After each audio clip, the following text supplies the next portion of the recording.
안녕하세요, 부동산 히어로입니다. 이번 영상은 GTX A 노선 2028년까지 정상 개통이 불가능한 이유라는 제목으로 영상을 마련해봤습니다. GTX A 노선은 GTX 노선 중에서도 가장 먼저 시작된 사업이고 우리나라에서 처음 도입하는 공법이 들어갑니다. 따라서 많은 시행착오가 있을 것이란 예상이 있었고 실제 공사 과정에서 예상을 벗어나는 변수가 생기면서 상당 부분 사업이 지연되고 있는 실정입니다.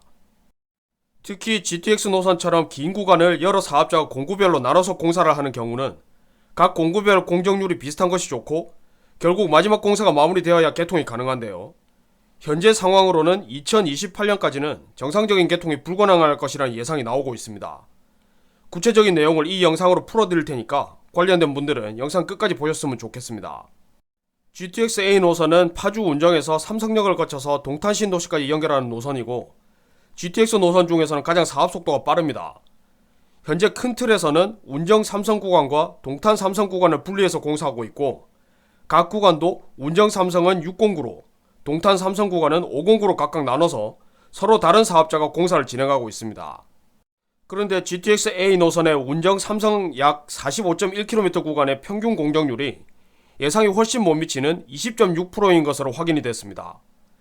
국토교통부는 올해 8월 말까지 평균 공정률을 24.4%로 예상을 했고 이 속도라면 2021년 연말까지 목표했던 32.2%에 도달하지 못할 확률이 상당히 높습니다. 운정 삼성 구간의 각 공구별 공정률을 보면 뚜렷한 차이를 확인할 수 있습니다. 지금 보시는 그래프의 하늘색이 목표 공정률이고 파란색이 실제 공정률을 표시한 것인데요. 그래프를 자세히 보시면 각 공구별 예상 공정률은 편차가 크지만 실제 공정률은 거의 모두 20%대 중후반에서 거의 고르게 진행되고 있다는 것을 알 수 있습니다. 그리고 109부터 409까지는 예상 공정률에 훨씬 못 미치고 있지만 509와 609는 예상 수치를 넘어서 훨씬 원활하게 공사가 진행되고 있다는 것을 알 수 있습니다. 109부터 409까지의 공정률이 처지는 것은 분명히 그만의 이유가 있겠죠. 그 이유에 대해서는 뒤에서 풀어드리겠습니다. 그래도 그나마 동탄 삼성 약 38.5km 구간은 최초 발표일보다 개통 시기가 미뤄지기는 했지만 어쨌든 원래 철도 개발 계획이 1, 2년 정도 미뤄지는 것을 감안하면 특별히 큰 문제는 아니고요. 실제 공정률을 보더라도 각 공구별로 편차는 큰 편이지만 평균 공정률에서는 목표치를 거의 달성한 것으로 확인되고 있습니다. 운정 삼성 구간에 비해서는 비교적 원활하게 공사가 진행되고 있다고 볼 수 있겠죠. 그렇다면 운정 삼성 구간의 1409에서 특히 공정률이 낮아지는 이유는 무엇일까요? 1409 중에서도 특히 109가 공정률이 떨어지는 이유는 파주 차량기지 부지의 토지 보상이 늦어졌기 때문입니다. 토지 보상이라는 것은 땅 주인과 수용 주체 간의 적정 보상 가격의 출발점이 다르기 때문에 신도시 개발이든 철도 개발이든 언제나 사업 지연에 가장 큰 걸림돌이 될 수밖에 없습니다. 땅 주인 입장에서는 보상 기준이 현재 시세가 되고 보상 주체는 현재 시세의 3분의 1 수준밖에 되지 않는 공시지가가 기준이 되다 보니까 처음부터 협상이 잘 되지 않는 것입니다. 법적 절차를 거쳐서 강제 수용하는 방법도 있지만 이 역시도 정해진 절차를 거쳐야 하는 만큼 역시 많은 시간이 소요되는 것은 마찬가지입니다. 사실 문화재가 출토되는 것도 GTX A 노선의 공사를 지연시킨 주된 원인인데요. GTX A 노선 공사 현장에서 조선시대 전기로 추정되는 유적이 발견되면서 공사가 전면 중단된 적이 있습니다. 일반적으로 공사 현장에서 문화재가 나오면 문화재청에 신고를 합니다. 해당 기관에서 조사 발굴단을 파견해서 현장을 살펴보고 정밀 심사를 한 후에 발굴 여부를 결정하는데 이 모든 과정이 마무리되어야 공사를 진행할 수가 있습니다. 각 단계마다 정해진 기간이 없고 경우에 따라서는 한없이 지연될 수도 있다는 점에서 GTX A 노선의 공사 일정을 상당 기간 지연시킨 대표적인 원인이라고 볼 수 있습니다. 그리고 GTX A 노선 사업지에 편입되는 청담동의 한 건물 구분지상권자에 대한 보상 문제도 사업을 지연시킨 원인 중 하나입니다. 구분지상권은 사실 보상 절차는 그다지 복잡하진 않습니다. 이론상으로는 협의기간을 공고하고 기간 내에 협의를 하거나 협의가 되지 않으면 법원에 공탁하고 공사를 그대로 진행하면 되는 것이었습니다. 그런데 문제는 생각보다 적은 보상금액에 청담동 주민이 반발하게 된 것입니다. 강남구청에서는 민원을 받아들여서 GTX A 노선의 굴착 허가를 내주지 않았고 사업자는 부당하다고 소송을 제기하면서 행정심판을 거치는 과정에서 상당 기간 공사가 지연됐던 것입니다.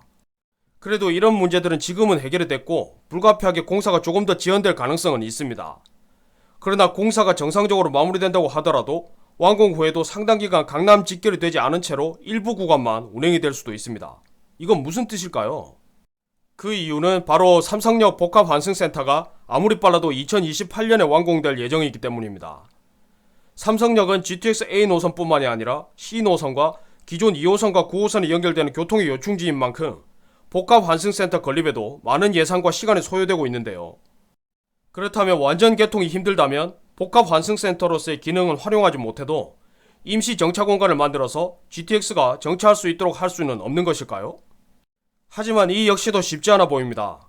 임시 정차 공간을 만든다고 해도 환승센터의 규모와 많은 노선이 겹치는 만큼 열차와 이용자의 안전을 확보하기 위해서는 거의 완공 수준의 안전설비가 필요하기 때문입니다. 한마디로 기술적 한계와 공간적 한계 때문에 별도의 임시 정차 공간을 두는 것도 현재로서는 고려할 상황이 아니라는 것입니다. 그렇다면 가장 유력한 운행 방식은 무엇일까요? 당장 거론되고 있는 운행 방식은 가장 먼저 공사가 마무리될 것으로 보이는 동탄 삼성 구간에서 삼성역을 제외한 동탄 수서 구간만 먼저 운행을 합니다.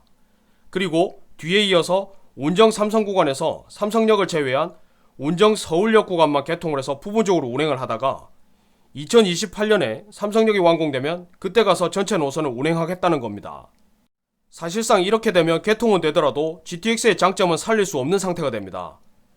이유는 서울역과 수서역에서 강남까지 이동하는 시간도 만만치 않게 소요되기 때문이죠. 이 모든 내용을 종합해보면 결국 GTX A 노선의 예상 개통 시기는 아무리 빨라도 2028년이 된다는 결론이 나옵니다. 이번 영상 내용을 한 문장으로 요약하면 GTX A 노선이 부분 개통돼도 강남 직결까지는 상당한 시간이 필요하므로 정상 운행은 더 많은 시간이 필요할 것이다 정도로 요약할 수 있겠습니다. GTX A 노선과 직접 관련이 있거나 평소에 관심을 갖고 계신 분들은 이번 영상 내용이 참고가 되셨으면 좋겠습니다. 감사합니다.